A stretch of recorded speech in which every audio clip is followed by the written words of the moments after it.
Welcome to the Innovators Insider Podcast. I'm Mike LaFleche, the professor, joined by my friend and colleague, Richard Doyle, the user group guy. Happy day to you. I was going to say the name of the day, but the day we're recording this is not going to be the day you watch this. That's right. And you know, who knows when we might be, things happen and we don't post this on that appropriate day that we shall not name. But yeah, it is a happy day. I'm glad to be here. We've got a great show today. We've got, for the second year in a row, we're going to be talking to one of the BattleBots teams. We are sponsoring Team Switchback this year. I had a chance to meet the team over in the pits a couple of months ago.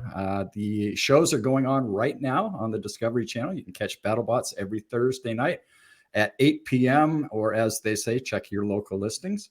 And we're very pleased to have three members of the team here. So let's bring in Greg, Orion, and James. Welcome, everybody. Hey there. Hello. Welcome to the show. We're very happy to be here. Well, good. We're happy to have you. And like I was mentioning earlier, this is my second year with, really being a fan of BattleBots and really getting involved in it. And it just keeps getting better and better all the time.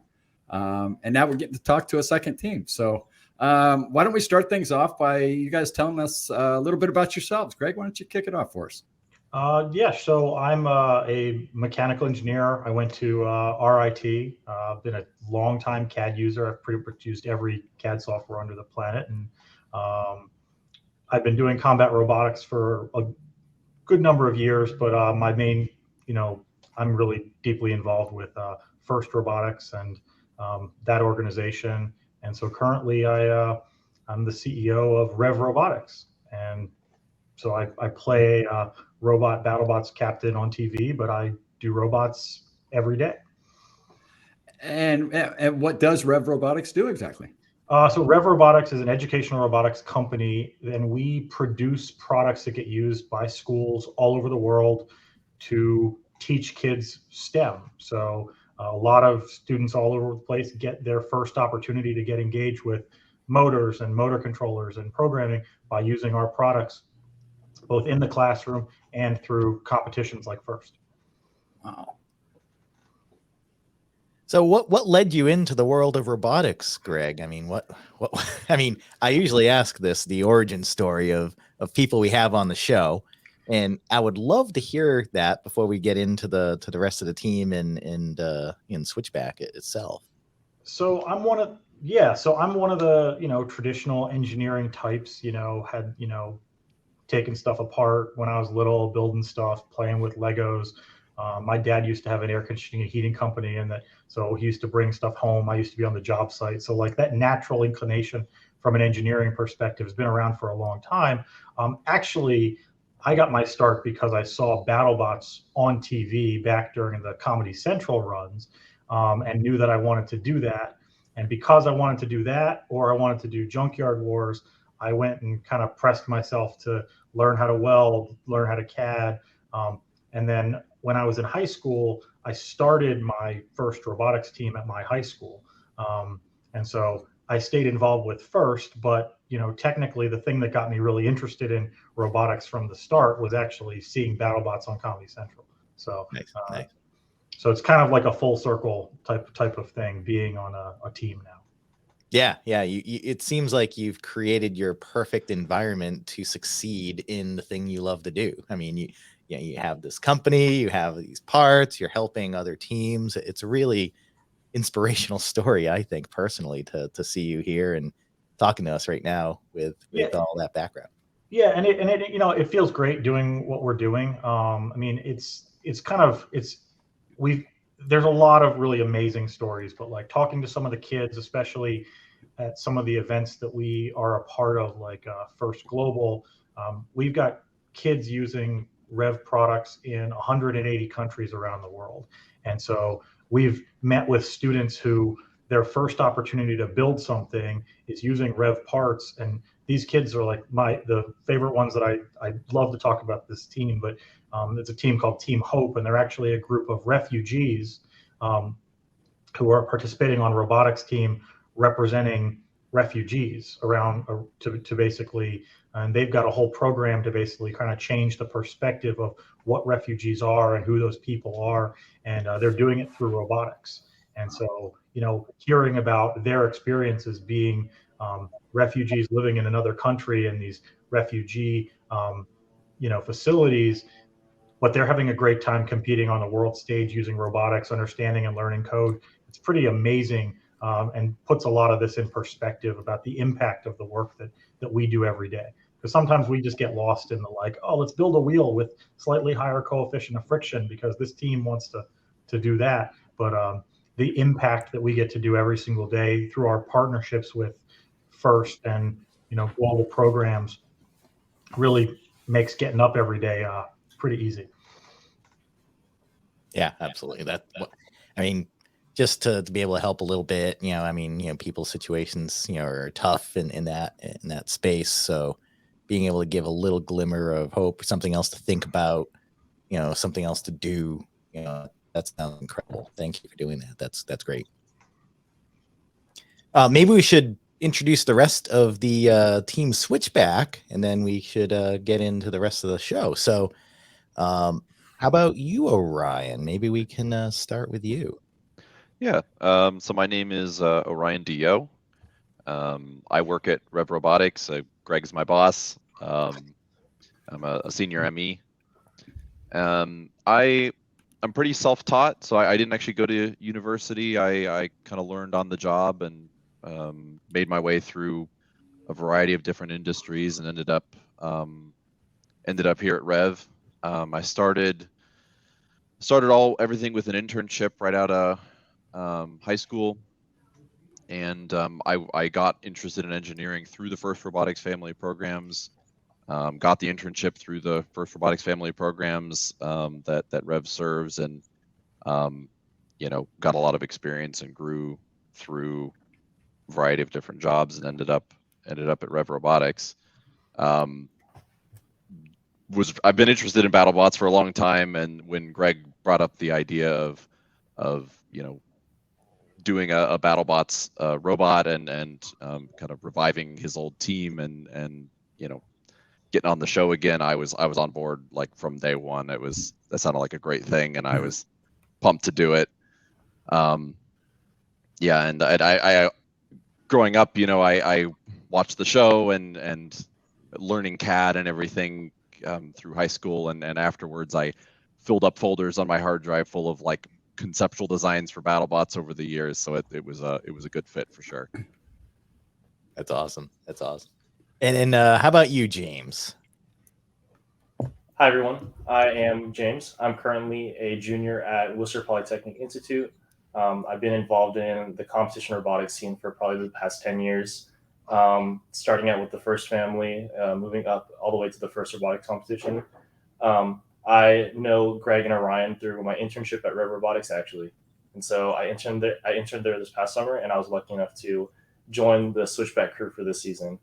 Outside of Switchback and BattleBots, I actually do combat robotics stuff. So I'm currently the president of the Combat Robotics Club here at WPI.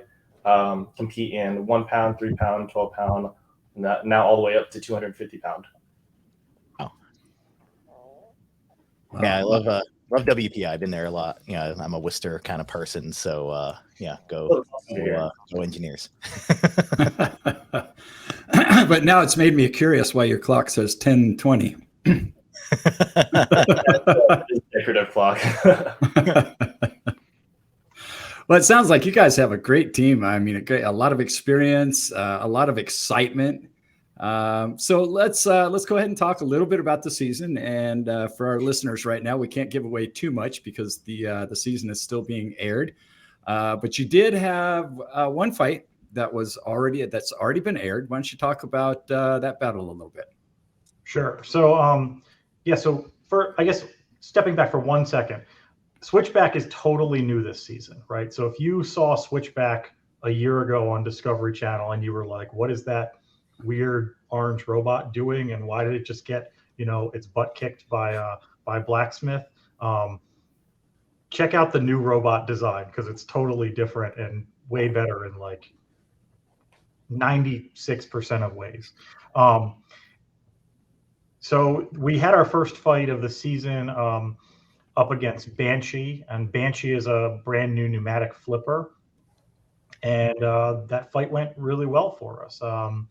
I think one of the challenges of BattleBots that maybe people don't know is it's impossible to really test these robots. So even within the first competition or within anything you're building on your own, it's pretty safe to be around, so you can go through iteration, you could test things. Like, we cannot safely hit anything, right? Like, we cannot actually put these robots to the test. And so when you get into the two BattleBots, going into your first fight is literally your shakedown. You don't know what it's going to be like. The forces are crazy. The impacts are nuts. You've got an audience and lights, and it's like a sensory experience. So it was kind of, the first fight was going into, like, we felt pretty confident that the robot was good. But we broke two things pretty quickly in that fight. Our arm gearbox like completely destroyed itself like within the first hit, which was a surprise to us. And then our weapon also self-destructed and caught on fire during that fight. So we did win that fight because they also broke, and before our weapon went down, we did a pretty good amount of damage to them. And ultimately, if you just stay aggressive and do some damage, you can win these fights. But it was definitely not a perfect outing for us in any sense in regards to like damaging our own robot. So the good news is that you learn a lot from each one of these fights, and so we apply everything that we learn each fight to the next fight, and so we get better as the season goes on, and we'll take that learning into the next version of Switchback as well. Yep, and I watched that fight, and probably like yourselves, and I wasn't standing there with the controller watching a robot, watching my robot be hit. But I felt for you right away after that first hit. It was like, oh no. But then the way you drove it, the way you finished that match, and I had to totally agree with the judge's decision. It was unanimous that you guys had won that battle. So very good. Orion, let me ask you this. I'll throw this one out at you. Have you seen any other great matches this season? Oh boy. Probably some of my favorite ones I can't actually talk about yet because they haven't aired. But so full disclosure, I actually did not go to the event live. I was busy and I was recovering from an event we had done. I think Greg mentioned First Global earlier. That was kind of a very, very interesting thing. So I did not actually see very many fights live, but let's see, trying to think of fights that I've seen this season so far. That's a tough one. Let me throw a couple of examples out at you. One that I was really excited to watch was Sawblaze versus Hypershock.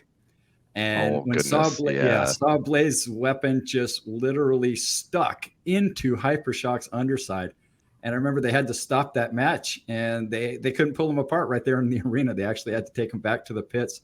And I watched those guys, they did a little clip on the show, and I watched them, and they were out there with cutters, and they were just cutting things apart, trying to get those two robots apart. I've been, like I say, I've watched all the episodes that have been aired so far. One of the robots that I think is really strong, really, really fast is Claw Viper. You guys familiar with that bot? Yep. Yeah, they did a full rework, I think.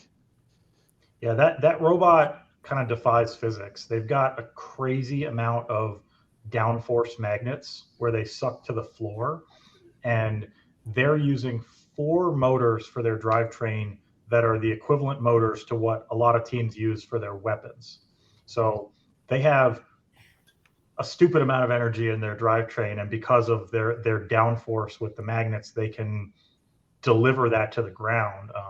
One of the things that is difficult is you're still traction limited. The box is really grimy and kind of dirty on the floor, and so at some point, if you don't have a way to drive a bunch of magnets to increase your downforce, you're going to be slipping and sliding. And so most robots are traction limited in how much they can push. And Claw Viper has found the right balance of tires, magnetic downforce, and the weapon motors they use for gearing to make that a incredibly dangerous robot. Yeah. Really, really fast. I actually enjoyed watching him pick up the other robot and just kind of zoom it all the way across the arena.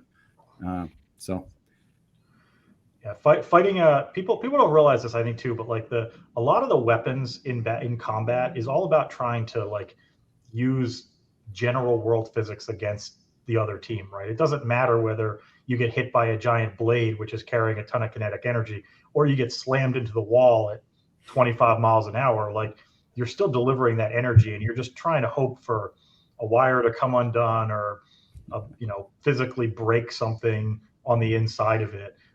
The flippers, right? They want to use the ground and gravity to do all the damage to you, right? So it doesn't matter how the energy is delivered as long as it's effectively delivered. And Claw Viper has perfected that fast control bot.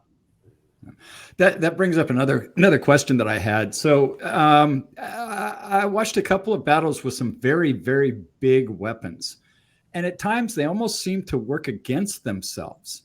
When a collision happens, for instance, a horizontal spinner versus a vertical spinner, and that collision happens, sometimes the bigger weapon is the one that gets thrown across the arena. Is that something that you have to worry about? Your weapon being used against you? Yeah, I think James is the one who should take this question, because he's got all the combat physics in his seeping out of his brain. All right. Sure. So you mentioned vertical spinners and horizontal spinners. So typically horizontal spinners have a harder time during those engagements because all the energy after a hit, half of that has to go back into the robot. Whereas with vertical spinners, they have the ground to brace themselves. Mm-hmm. And so that's why you see a lot of really effective vertical spinners with a little bit smaller spinner mass than those horizontal spinners. Like Greg was mentioning earlier, your goal isn't necessarily to completely destroy the outside of the robot. Sometimes you kind of just need to get a really lucky hit and just unplug one wire or break somebody's PCB on the inside of the robot. And so that's kind of the aim for a lot of those really big horizontal spinners. Right. That answers my question perfectly. Thank you very much. I did notice there was one other robot. I think it's Quantum. Is that the one with the teeth? Yep. And I found that to be an interesting robot. The damage it tries to inflict is internal, correct? I mean, you watch those teeth come down and they just sink right into the opponent. Is that a strategy that's new, or is that something that's been used by other teams before? Yeah, and Quantum's using hydraulics to push in to the other robots. I mean, there have been other robots over the years that do that. The Quantum guys have been doing a version of that robot for a very long time. But you also had other ones like Petunia and other kind of control bots. It works. It's just they have to get you, right? And so it's one of those things where a vertical or horizontal weapon, a glancing blow can do a huge amount of damage, versus those, it's going to take time to pierce in. So if they can't outdrive you, they can't win. Now, they're a very good drive team, and it's a very fast and effective robot. But these are kind of all the same type of choices. There's kind of like a rock, scissors, paper of what type of robots pair up really well with other types of robots. But it's all about different strategy. And I think that's one of the coolest parts about BattleBots and combat robotics in general, is that it's so open-ended on what you can do. And there's so many people out there who are like, oh, that's never going to work. And then all of a sudden, hey, guess what? It actually did work because of this thing. But you just have to kind of decide. Adding on to your other thing about the horizontals too, is that every team is up against the same weight class, right? So we're all 250 pounds. How you spend that weight is up to you. And so some teams are very like weapon forward, where they're a glass house with like a giant weapon and they want to do those like one-hit KOs, and most everybody else has to say, oh, well, how much do I put to armor? How much do I put to weapon? How much do I put to, motors and internal mechanisms? And so that kind of sliding scale and the different teams' strategies really plays into how successful they are in the competition. I think that there are going to be a lot less one-hit robots in future seasons, like the Tombstones and the Deep Sixes, I'm going to hit you one time and you're going to die, and more kind of mid-level robots that play a little bit of control, a little bit of damage, like in that kind of hybrid state, kind of where Switchback lives now, just because of the variance of being able to compete against a pneumatic or a horizontal or a vertical. You've kind of got to be a Swiss Army knife robot to be successful these days.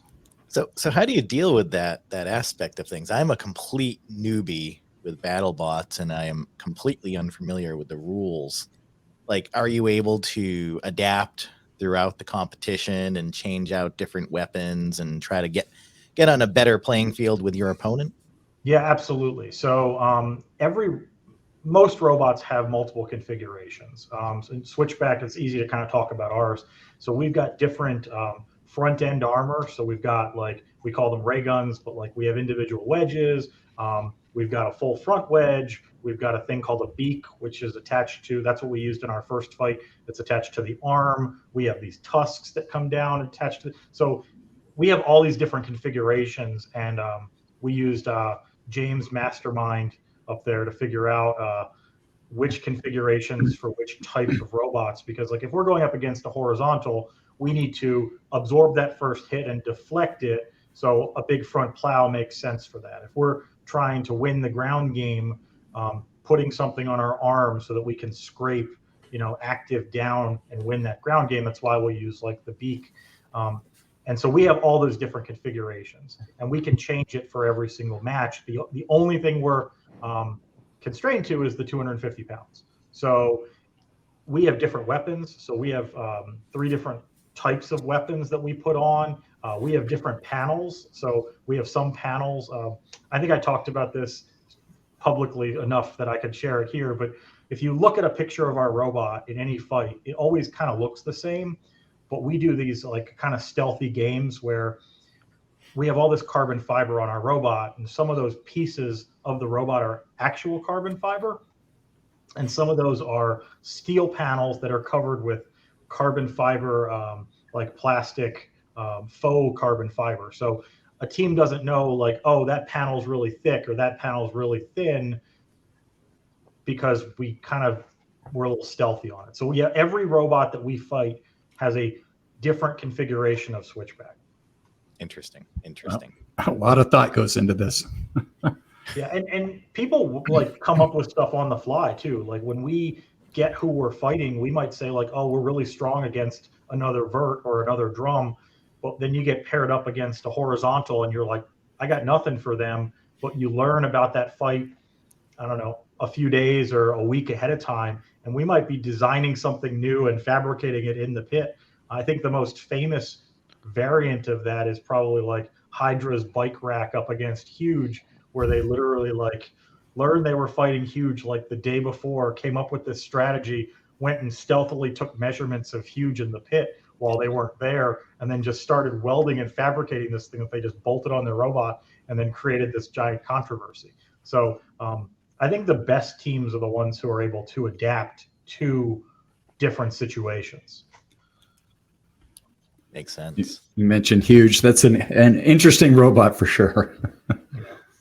I love that robot. I mean, I'm all about like the creative different robots.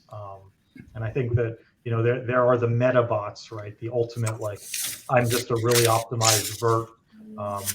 And those always perform well in the competition. But I love robots that try new things and maybe mix some things up.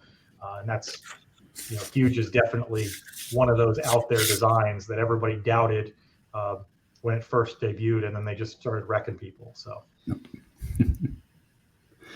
All right. So speaking of weapons, let's talk about Onshape Live and the design contest. So your team has been gracious enough to partner with us to do a little design contest.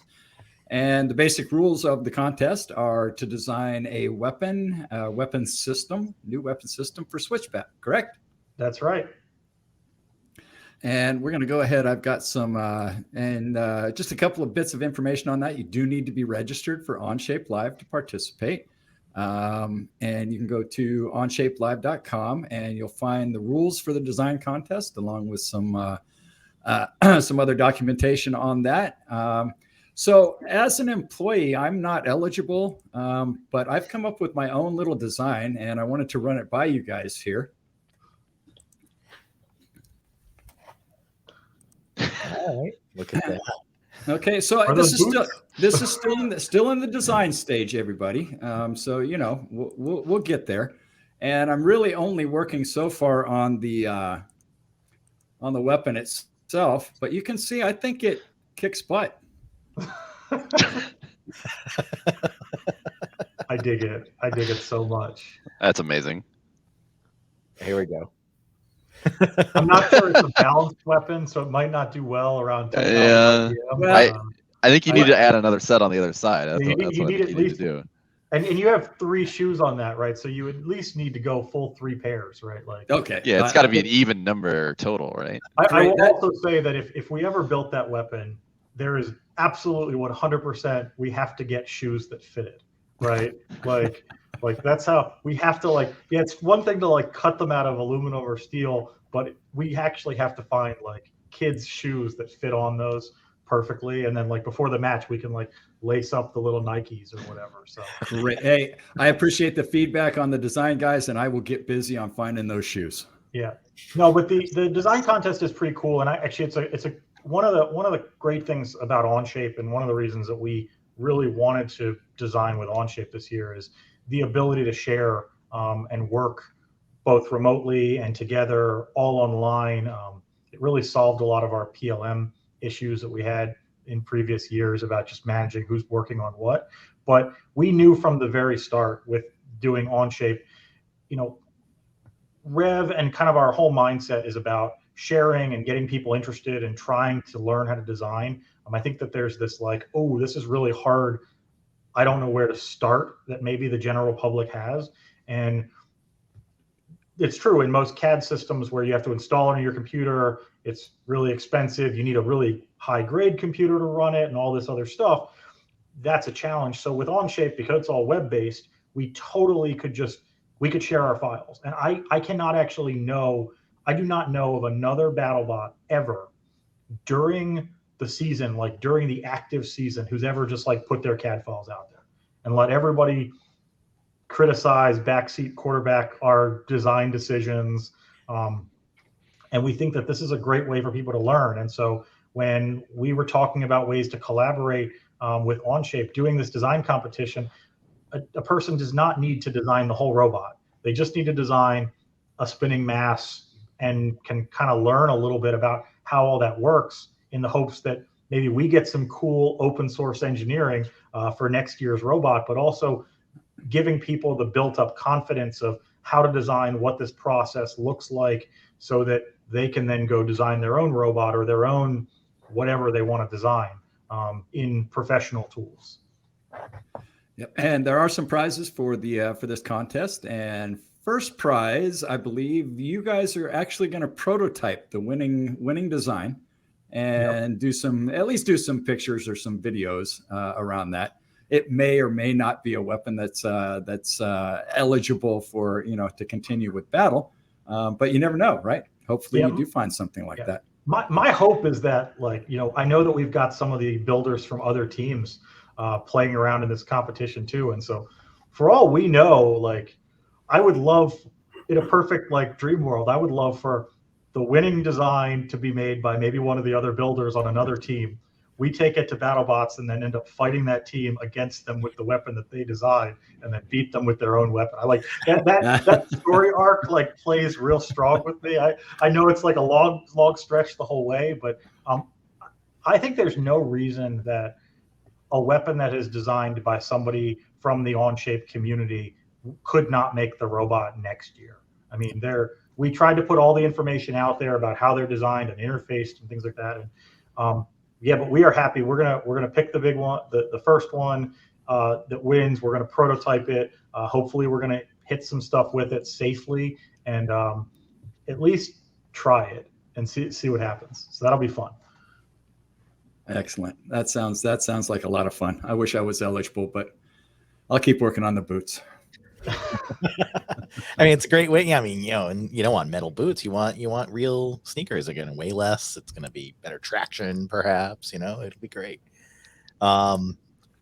Maybe back. You mentioned you switched to Onshape for doing your design work. Was this anybody's first time on the team using Onshape, or was there some experience before? So I think a lot of us have started to use Onshape a lot more for our first robotics teams. I can tell you my CAD history goes way back. I started out as a Wildfire PTC user a long time ago, and then I've done a lot of my professional career in SolidWorks. But I think that we've all kind of gotten into Onshape, especially with the students that we mentor on our first teams, for all the same reasons, right? It's easy to get going. We don't have to get special CAD computers. They can take it home. They can do it. I will say right now, I love the follower mode in Onshape. Like being able one of the best features. It is low key or maybe front and center one of the best things ever for collaborations, where it's, hey, check this out. Just follow along with what's going on. And so there's a lot of times when James or Orion are doing like magical, mystical things that I don't understand, that I'm sitting there following them. And then there's other times when, I have kids on the robotics team that I mentor in CAD where I can follow them and kind of give them coaching in real time as they're working. And that doesn't matter whether I'm sitting across the room or they're at home or I'm on a business trip on the other side of the country. So it's pretty amazing in that regard. So yeah, but we've gotten pretty familiar with Onshape, especially as it's taken off in popularity in the first. Yeah, it's totally doing really well in first for sure. I think there was some stat showing Onshape was used in the vast majority of the top 20 winning teams in the past year. So it's really exciting to see. I'm so happy to see that. I think it was about 20 years ago. It was my first time involved with FIRST Robotics at my former technical high school that I went to, and it was just a great experience. I can imagine it's so much crazier and bigger now than it was then, but it's great to see teams really working together. What's the future look like for Switchback? You got the new attachments that you're going to be kind of crowdsourcing from the competition. Is there any other things that are on the horizon that you think might be good for next year without spilling all the beans and stealing your own thunder? Yeah, we have a giant list of the upgrades and improvements that we need to make for next season. I think the good thing where we're at right now is that we've proven the platform of the 2.0 design works really well. We just need to fix some of the things that are not as great as we wanted them to be, but it's not a blank slate design. And I think that was one of the things we were really trying for going out of this season, was to prove a design. And if you look at the top robots that are consistently out there year to year, you'll see like, oh, maybe they tweaked it, but the robots look majorly the same. And BattleBots is one of those things where you need several years of iteration on a core design to get everything working flawlessly before you can make a deep run at the giant nut. And I think that the upgrade from 1.0 last year to 2.0 this year, I think that next year will be closer to, we're going to call it 3.0 because it's going to be major stuff, but it's probably going to be a 2.5 design based on the platform we did for this year. So we're going to strengthen the things it breaks. We're going to spend a lot of time talking about our weapon system. Weapon power is actually, you'll notice in our first fight that we burned up our weapon motors. I don't want to spoil anything, but we might see that problem show up again. But it's it's all little stuff though, and I think that's we're definitely going to we're going to minimize the types of screws on our next robot. But, how do you keep track of all the backlog of things that you want to improve? Do you just do it all in your head? Is it on the fly, or do you keep track of it? We have a Google Doc. We do a lot of just like Onshape's online. Like we do everything organizationally with the robot in Google stuff. So we've got all of our sheets and all of our expenses and all of our everything related. We have a master Google Doc that's got like all of our calculations for weapon design and all this stuff, and we keep everything together, and so we just roll into the next season on like little things that we need to improve. But that's great. And combat's all about the details, right?